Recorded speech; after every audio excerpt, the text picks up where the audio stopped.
오늘 은퇴식으로 예배드리는 은퇴자들과 또 함께하는 모든 성도님들을 축복합니다.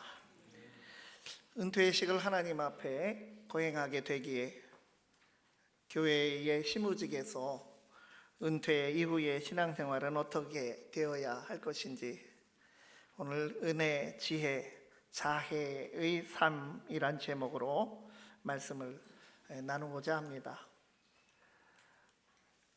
헨리 나우엔 신부님은 영성에 관한 책을 많이 썼고 또 많이 번역이 되어 있습니다. 사람이 나이가 들며 걷는 인생길은 어둠으로 걷는 길이기도 하고 빛으로 가는 길이기도 하다라고 했습니다.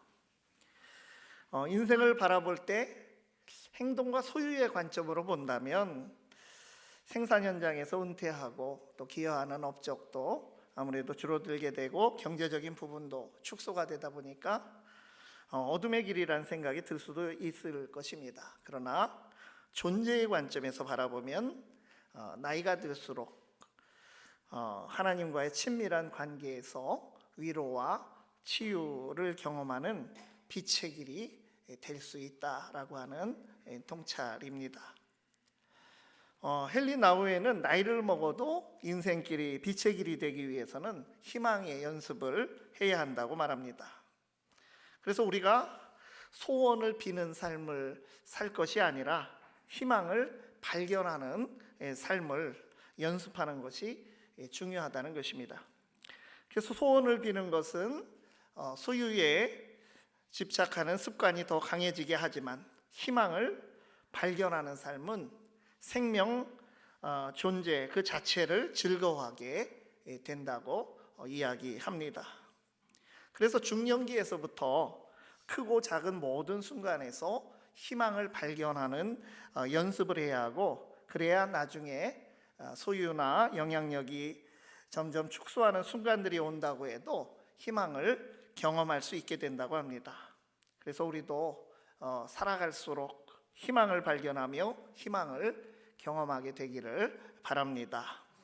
이 예배의 자리에도 인생의 앞뒤로 서로 다른 지점을 지나고 있는 다양한 연령대가 함께 앉아서 예배를 드리고 있습니다. 교회 공동체에서는 은퇴 여부와 관계없이 여전히 중요한 하나님의 일꾼이고 또 하나님의 사람이고 부르심 앞에 우리 모든 성도가 여전히 서 있다고 하는 것을 알아야 합니다. 존재의 관점에서 하나님의 사람은 삶 속에서 하나님의 역사에 쓰임받는 일꾼입니다. 그래서 오늘 말씀은 우리가 다 어떠한 일꾼이며 어떠한 존재라고 말씀하고 있습니까? 9절 말씀에 보면 우리는 하나님의 동역자들이요 너희는 하나님의 밭이요 하나님의 집이니라고 했습니다. 이 말씀을 전하는 바울과 그 리더 목회 그룹과 또 이 말씀을 받는 고린도 교회 성도들이나 다 하나님 앞에서 다 같은 하나님의 사람들인데 그렇게 본다면 이것을 구분할 것이 아니라 우리는 모두 하나님의 역사에 참여하는 하나님의 동역자들이라고 하는 사실입니다. 하나님과 함께 하나님의 일을 하는 사람들이라고 하는 것이니까 얼마나 멋진 사람들입니까? 또한 한편으로는 교회는 하나님의 밭이고 하나님의 집입니다. 하나님의 밭에 뿌리박고 열매를 맺는 건실한 작물들이고 우리의 굳건하신 반석이신 그리스도의 터 위에 멋진 집으로 세워지는 자재들과 같다는 것입니다.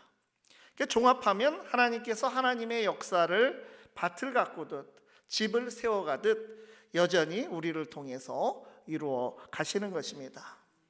오늘 은퇴하시는 분들과 우리 성도들이 어떻게 하나님의 역사에 의미 있게 쓰임받는 삶을 살아갈 것입니까? 이 첫 번째로 은혜의 증거자로서의 삶입니다. 오늘 말씀 중간에 보면 내게 주신 하나님의 은혜를 따라라고 했습니다. 은혜는 내가 하나님께 받은 선물이지만 구약 성경을 보면 이 은혜는 하나님의 성품이기도 합니다. 은혜로우시고 자비로우신 하나님이십니다. 하나님께서 사람과 맺는 관계의 기본이 바로 은혜의 성품이고, 사람을 위해서 하시는 일의 모든 것이 바로 은혜에서 비롯됩니다.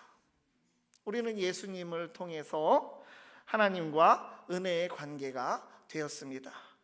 언제나 누구나 하나님 앞에 우리는 그 은혜를 의지해서 나아갈 수 있으며, 예수님의 이름으로 구하면 하나님께서 우리에게 은혜를 베풀어 주십니다.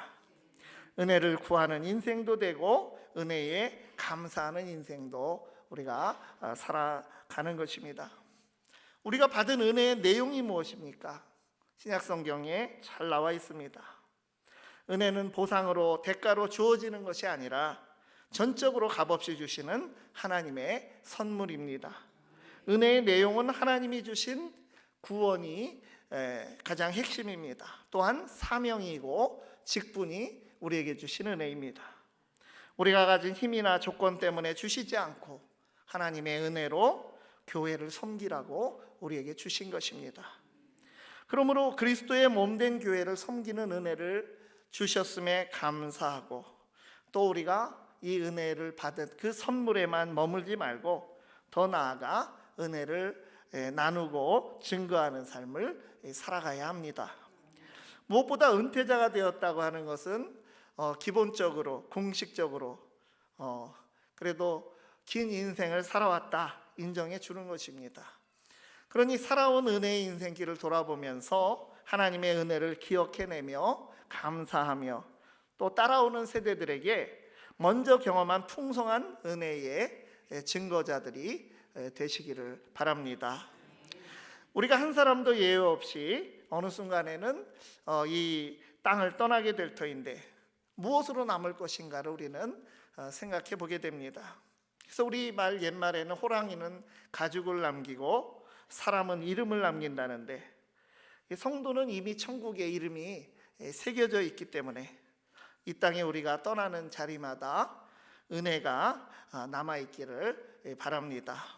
우리가 사랑하는 사람들에게, 자손들이나 가까운 믿음의 성도들에게 선물이 될 수 있는 삶이 되도록 은혜를 자주 말하고 나누는 삶으로 좋은 영향을 미치는 삶이 되기를 바랍니다. 무엇보다도 이렇게 예배당에 나와서 예배에서 하나님의 은혜를 감사하며 다시금 은혜로 채워지는 이 기본적인 모습이 우리에게 참으로 귀합니다. 예배의 자리를 지키며 한결같이 계신 것 자체가 큰 은혜의 증거가 되는 것입니다. 좋은 이야기, 또 긍정적이고 칭찬하는 말, 위로의 말, 격려하는 말로 은혜를 세워가시기를 바랍니다. 또한 기도하는 자리에도 은혜의 빛을 발할 수 있기를 바랍니다. 이제는 영혼을 바라보면서 지금까지 받은 은혜의 증거자로서 밝게 빛나시는 은퇴자들과 우리 모든 성도들이 되기를 바랍니다. 이 두 번째로 지혜의 동역자로서 삶입니다. 3장 10절 오늘 본문 하반절을 보면 내가 지혜로운 건축자와 같이 터를 닦아두매, 이렇게 말씀을 했습니다. 교회 공동체 안에서 은퇴자와 혹은 연장자들의 모습을 보면 이 걸어온 삶의 여정과 신앙의 길을 돌아볼 때 다사다난하고 파란만장한 삶을 지나오며 생긴 그 노련함, 내공, 맷집 같은 것들이 있습니다. 그것이 지혜로 이 공동체에 또 다음 세대에 전수될 수 있도록 이 축적된 지혜를 나누며 함께 주의 일에 힘이 되어 주기를 바랍니다. 우리가 학력이나 지식에 많고 적음을 초월해서 연장자들과 대화하면서 존경심을 갖게 되고 본이 되는 분들이 참 많이 있습니다.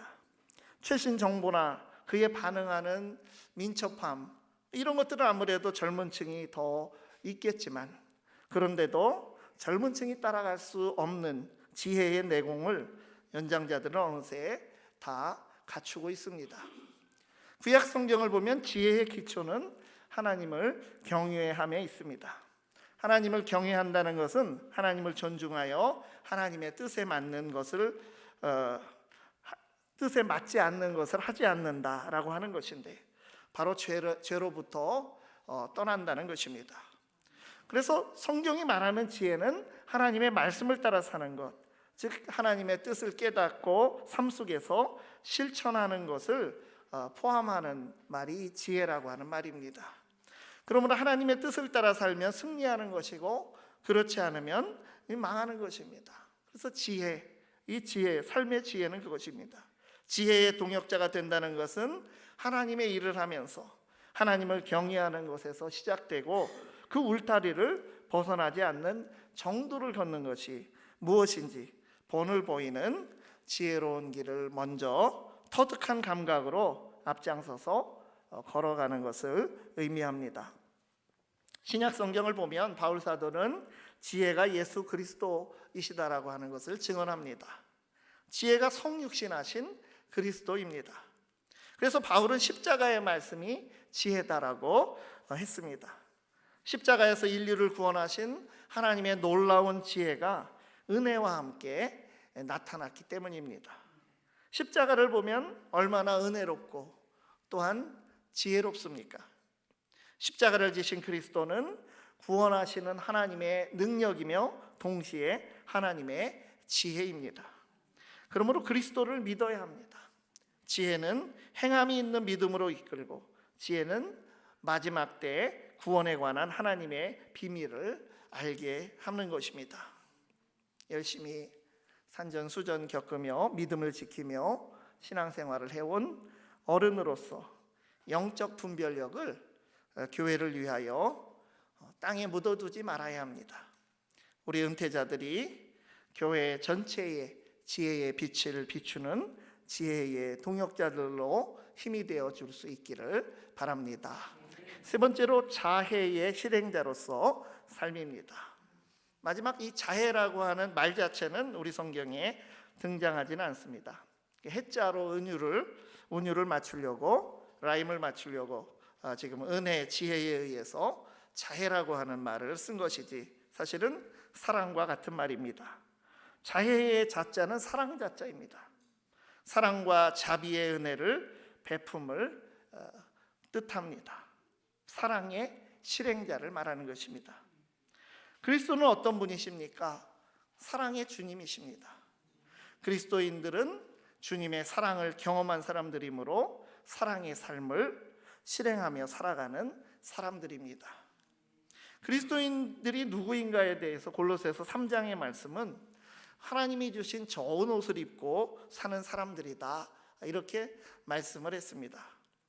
골로새서 3장 12절 또 이어지는 14절까지 말씀 보면, 그러므로 너희는 하나님이 택하사 거룩하고 사랑받는 자처럼 긍휼과 자비와 겸손과 온유와 오래 참음을 옷 입고 이 모든 것 위에 사랑을 더하라. 이는 온전하게 매는 띠니라. 하나님이 주신 참 좋은 옷을 우리에게 주셨습니다. 긍휼, 자비, 겸손, 온유, 오래 참음, 이러한 옷을 입고 있는 사람이 그리스도인들인데, 이 좋은 옷을 완성하는 것은 사랑이라고 하는 허리띠를 메어서 완성이 되는 것입니다. 긍휼과 자비와 겸손과 온유와 오래 참음의 옷을 입고 사랑의 허리띠로 단단히 묶으면 준비가 완료되는 것입니다. 성숙한 연장자는 은혜의 증거자이며 지혜의 동역자가 될 뿐만이 아니라 사랑의 실행자가 되어야 합니다. 서두에 언급한 헨리 나우엔 신부님은 단순히 책으로만, 입으로만 영성을 말한 분이 아닙니다. 스스로가 희망을 주는 사람이 되었고 사랑의 실행자가 되었습니다. 나우엔은 예수의 사제이면서 심리학과 종교학과 정신의학과 신학을 공부해서 미국의 예일대학교 신학부에서 교수로 봉직하였습니다. 그 존경받는 교수이자 학자였지만 나우엔은 모든 것을 내려놓고 하나님의 사랑에 빚진 자로서 페루의 빈민가로 떠나서 그곳 사람들과 함께 살았습니다. 이후 다시 돌아와서 3년간 하버드 대학교 신학부에서 강의하지만 거기서 영혼의 안식을 얻지 못합니다. 캐나다의 발달장애인 공동체에서 세상을 떠날 때까지 살면서 예수 그리스도를 따르는 삶을 몸소 보여주셨습니다. 천국 가기 전 그의 마지막 모습은 사랑의 실행자였습니다. 우리 은퇴자들과 성도들이 교회 공동체에서 은혜를 나누는 증거자가 되고 지혜를 전수하는 동역자가 되며 사랑을 베푸는 실행자로 하나님께 영광 돌리실 수 있기를 바랍니다. 네, 기도하시겠습니다. 하나님, 은혜에 감사합니다. 은혜를 남겨주는 은혜의 증거자로 살아가게 하여 주시옵소서. 평생 계속되는 사명의 자리에서 교회를 위한 지혜의 동역자로 살아가게 하옵소서. 모든 것을 온전하게 만드는 사랑의 띠를 띠고 사랑의 실행자로 살아가게 하여 주시옵소서. 예수 그리스도의 이름으로